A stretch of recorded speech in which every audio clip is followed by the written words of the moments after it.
What is going on, everybody? Welcome on into Bleacher Report Live. Let's check in on those fighting Phils, huh? 1 month into the season, this team's on fire right now. They're 19-10. They're coming off of a sweep in San Diego on the road, and their last couple of series have been sweeps outside of a split in Cincinnati, where I thought Rob Thompson fell asleep at the wheel, leaving Sir Anthony Dominguez in way too long. He didn't read the moment properly, not pinch hitting people at the proper times. So I don't know what was happening with Rob, but if you are going to sandwich a series split in a 4-game set in between a bunch of series sweeps, I guess I'll live with it. Okay? Because you swept the White Sox, who suck. You swept the Colorado Rockies, who suck, and your job is to beat up on opponents. They did that, and then they went on the road and swept the Padres team that is serviceable. I mean, they're not world beaters by any means, but they're not Chicago. And I believe that the White Sox are the worst team in Major League Baseball history. They are that bad. Me, you, we could step in there and maybe hit 270 against anybody who's throwing the ball for the White Sox. But I digress. Look, Alec Bohm is growing into a superstar. This dude is hitting over 350. Over 350. He's producing out of your cleanup spot. He's protecting Bryce Harper and delivering, whether it's a 4 RBI night in one game, okay? He has the power, the ability to drive the ball, or if it is a situation where it's bases loaded and you can connect with a single, but that knocks in 2 runs, he's doing both. And I was always aggravated that there wasn't enough power. I could live with him having singles in timely situations and getting a hit with runners in scoring position if he's doing that and providing the home run ability too. And that's exactly what he's doing. 365. 365 is his batting average. You go look at each box score. 2 hits here, 3 hits here. This man is getting multi-hit games essentially every single night. Trea Turner, you would think that 339 could be the most explosive batting average on your team. Trea Turner has found life. Trea Turner has found his comfortable body here in Philly. I didn't know if that was the case because I had to see the entire city give him a damn standing ovation last year. And then he started off this year with poor defense, looking overwhelmed at the plate. But now you're seeing Trea Turner taking over the game level of hitting. And that's what you paid him to be. You didn't pay him to just be a guy. You didn't pay him just to be nice. You paid him to be a star. And if Trea Turner is hitting second in your lineup and he's smacking around over a 330 batting average, that's what he's supposed to do. So I know this lineup doesn't make sense the way it's constructed. Kyle Schwarber leading off, Alec Bohm hitting fourth. I don't really care, though, the way it is. I don't care. It doesn't bother me. It works. So I don't care what you do to have success. I care that you have success. And all I ever wanted from the Phillies is legitimacy. And what I mean by that is they started off the year getting their asses pummeled by their biggest rival, the Atlanta Braves, where there was so much controversy with Brian Snitker, their manager, talking crap about what it's like to play here in Philly. And there's so much hatred towards that organization. And you get crushed at home pretty embarrassingly, where you weren't even showing up opening day, opening series in front of your own crowd. You're not even showing up. Come on, what a joke. And then you let Cincinnati come to your house and whoop you around too. I wasn't okay with that, knowing fully that there's plenty of time for them to get out of it, but I wanted to start the season off hot because I love, and I mean love, what we do in October here, what we do in September here. We have a bond, we have a relationship, and it is so strong and beautiful. And what I don't want happening is not being able to have that relationship until there's a month left in the season. Be the great team that I think you can be. The only reason why I get mad when they don't do this is because I think they can do this. And now they are. This start to the year, they're almost 10 games over 500. They are on a surge. Their starting pitching is absolutely bonkers. Ranger Suarez is a machine. This dude is going 30-plus innings of scoreless ball. The guy is absolutely nuts. So between Zach Wheeler or Aaron Nola giving you 10 strikeouts, double-digit Ks, or now it's Ranger Suarez getting slotted into the third spot, in what world do you want to be an opposing team facing the Philadelphia Phillies in a 5-game set in the NLDS, and you got to face that type of pitching? Good luck. And I remember trying to figure out, because Dave Dombrowski got a ton of hate during this offseason for not technically improving the roster, right? Because they were, quote, running it back with majority of the same guys. And my biggest rebuttal would be, you're not going to sign a Trea Turner, a Nick Castellanos, a Kyle Schwarber, give JT money, sign Aaron Nola. You're getting Bryce Harper, right? Like, all of this stuff happened over the last 5 off seasons. At some point, this is who you are, bro. At some point, I mean, you're not just going to get the next Trea Turner every offseason. This is what it is. Brandon Marsh you traded for, and he's been fantastic for you. A really awesome bright spot out of him. Rojas is turning it around. Hell, this last game against San Diego, when you had a nice, comfortable lead, Taijuan Walker gives up a little bit of an uh-oh here. And we're going, oh, geez, here we go, Taijuan. And we'll get into him in just 1 second here. And Spencer Turnbull keeping it on the starting rotation front. But Rojas even delivers. He gets a ground roll double. Here comes a run. Now you get a 2-run lead back instead of it just being a 1-run lead. That matters, baby. Every inch matters. You know what I'm saying? So ultimately, this team right now is insane and playing great ball. But the knock was that Dave Dombrowski wasn't doing enough to add to this team. But what they told you was, we have Bryce Harper for a full season instead of having the injury, the UCL, the surgery, back in action from day one. Trea Turner won't suck.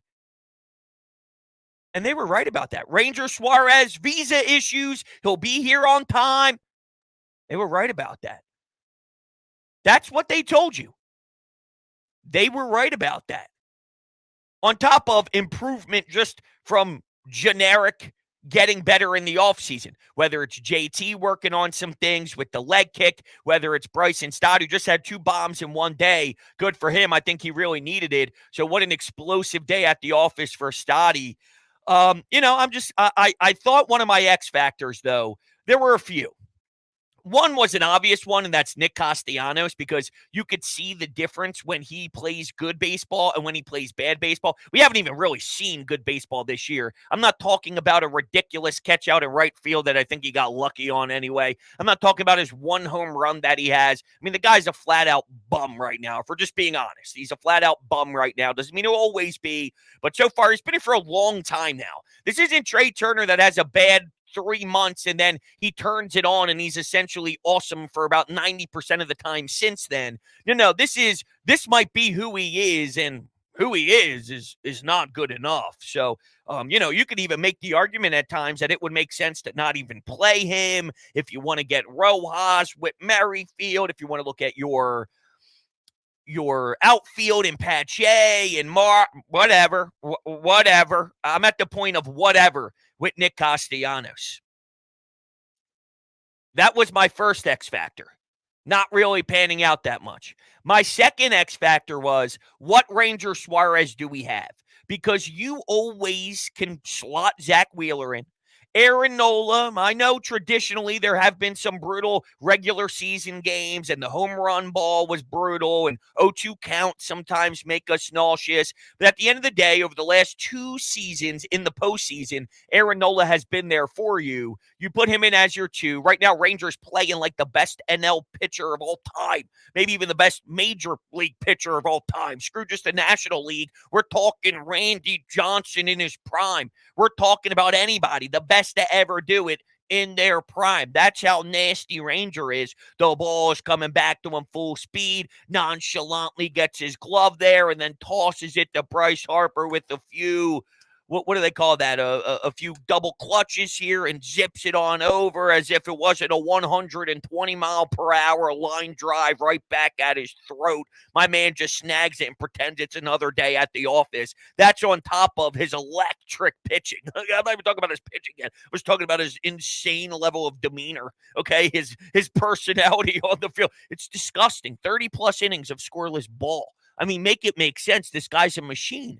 And if he could be more of a 2, then whoa, watch out. And we are seeing him be more like a 2, if not a 1. I mean, really a 1. I'm just talking in a sense of Zach Wheeler is your number 1. Whether you think Rangers this, that, Zach Wheeler's your number 1. So I'm talking in a sense of this pitching staff. Which brings us to our Bleacher Report question of the show here. Who impressed you most 1 month into the season? Alec Bohm, Ranger Suarez, Trea Turner. Those are your 3 options. Who impressed you most so far 1 month into the season? Alec Bohm, Ranger Suarez, Trea Turner. I'm going with Bohm because I think Ranger is great. He's doing more than I expected, but I believe his ceiling is, ew, gross. I don't know if I thought Bohm would be 365 batting average good. Now, ultimately, a lot of this is going to change. The starting pitching rotation won't be this dynamic all year long. I would like for that to be the case. I would like to see it continue against the Angels coming up here, against some of these other opponents. I want to see it, and I want to see it bad. But realistically, it's hard to ask Spencer Turnbull to keep this up. Christopher Sanchez is in grind mode. His numbers are okay at times, but he's putting guys on base. But he limits the damage. Instead of it being 3 runs in the first inning, it's 1 run in the first inning, and it might even be an unearned run because of poor defense or something along those lines. So ultimately, I think your starting pitching's probably going to get back to reality at some point, but let's ride the high. It's a long journey. If you could put yourself in a great position because you start out of the gate, well, you start out of the gate slow, if we're being transparent, slow, then rebounded. You just rebounded earlier than we're accustomed to, but you still technically started slow in my eyes. Let's make sure that that's noted. But, let's gain some wins here. Starting pitching will probably get to reality. Alec Bohm's not going to hit 365 all year, right? It's not. So eventually these guys will come back to reality. But, man, Alec Bohm has done so much. I gave praise to Tyrese Maxey for really making a jump as an NBA star. Now he's an all-star. Now teams are really recognizing his skill set. What he did in the short amount of time since coming into the NBA was absurd. And he never had the deficiencies that Bohm had. Bohm couldn't make fundamental plays. Bohm couldn't make fundamental ground ball plays over at third base. Maxey might not be the biggest guy. He might struggle defensively and whatnot, but he did not have the bad, disgusting baseball 101 level of errors that Alec Bohm was making on a night-to-night basis. And as a 6'5" frame, no ability for having power, he was dead on arrival. He was being discussed. What are we going to do with him? He can't play third base. Maybe we throw him over to first base and he can be your everyday first baseman, but Bryce will eventually move there, or JT will eventually move there. And this was at the time where we still had Rhys Hoskins, so you're figuring out exactly what you do. And these were the talking points. Do you trade him? And instead, He has turned it around where I don't know what the actual numbers are. I'm just talking from my eye test. And when I watch this dude charge the ball, pick it up, sling it over to Bryce Harper, one-handed, doesn't even need the glove.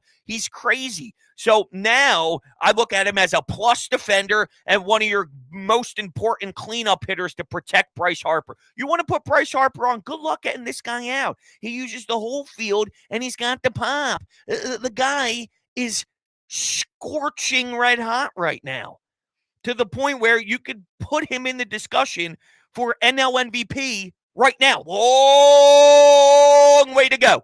Long way to go. But also, keep this in mind. The Phillies lead the league in home runs. Phillies lead the league in home runs. What I tell you guys before, take that small ball, shove it up the keister. I don't want the small ball, all those straight singles, manufacture runs. How much did I hear that? We got to manufacture the runs. Shut up. You got to hit bombs, baby. That's how this team is built. Bombs, bombs, bombs. Of course, there will be a sequence where a single scores a run, okay? Where a double is important and it's not a home run, a hustle double happen. Of course, they are going to happen at times. But the reason why they're turning it around, sweeping teams, 19-10, playing good ball, must-watch television, is because they can smack home runs around the diamond. Now, Phillies tailgate or smack home runs around the diamond. Does that make sense? Whatever. Hit it over the damn wall. Now, this was over the weekend. I think there was a game after this. So I think this was after the second game against San Diego that I took this screenshot. But this is courtesy of Phillies tailgate. So the numbers could have changed a tad. But the overall importance of these numbers, I think, tell you the bigger story. Alec Bohm, second most in the majors in doubles. Second most runs batted in Major League Baseball. Third highest batting average in Major League Baseball. Seventh highest slugging percentage. And eighth most hits in all of baseball. Here's some on Ranger Suarez, courtesy of John Clark. The Phillies have won all 6 of the games that Ranger Suarez has started. He's 5-0, and he has an ERA of 1.32, which is the third best in the National League. Who's got a lower ERA than that? I'm going to Google that. MLB ERA leaders, not of all time. Come on now. Oh, he's number 2. Toronto, 1.23 ERA. Oh, geez. I'd say that's pretty nasty. Now, to be fair, Ranger Suarez has 5 more innings pitched than him. So, you know what I'm saying?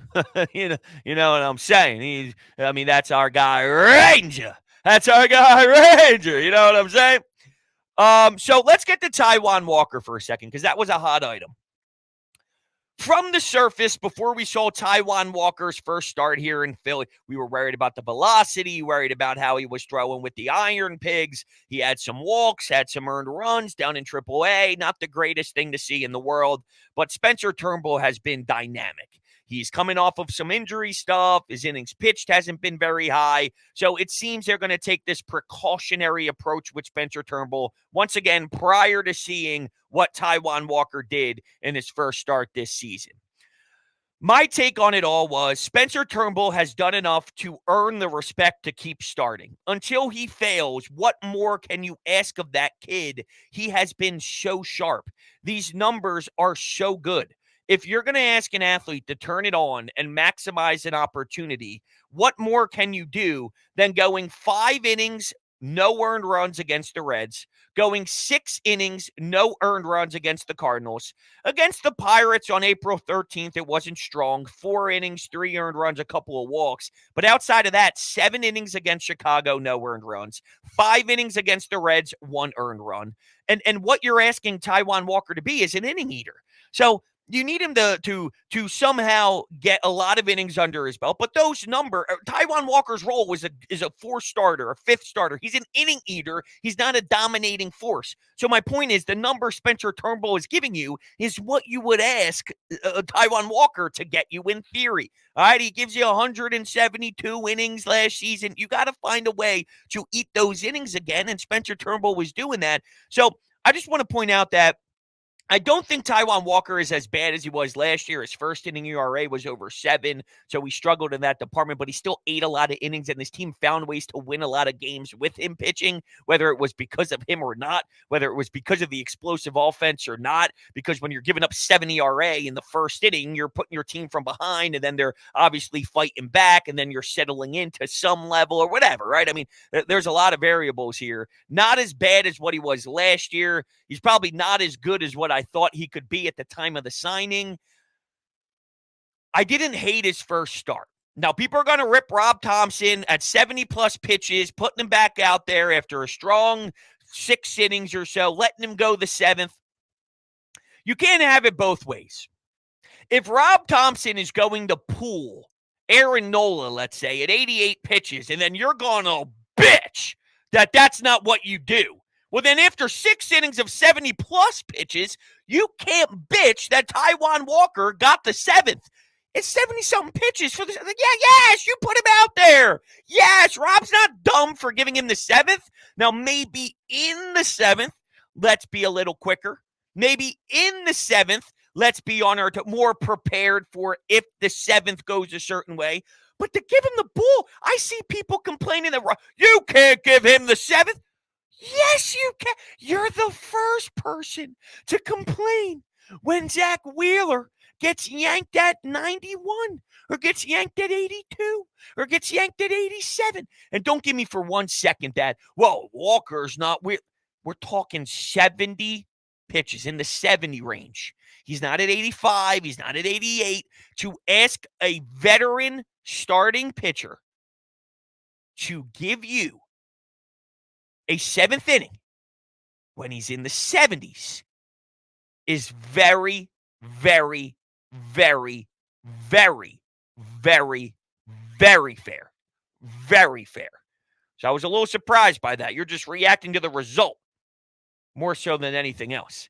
Here's the biggest issue, though, while the Phillies are starting to actually figure out who they are here. The Braves are doing it again. Hey, the Phillies are 8-2 in their last 10. Yeah, what are the Braves? Oh, they're 8-2. Oh, okay. Now, what's nice is your starting pitching is way better. They have their struggles. Spencer Strider goes down, and they were hungry to go after Aaron Nola.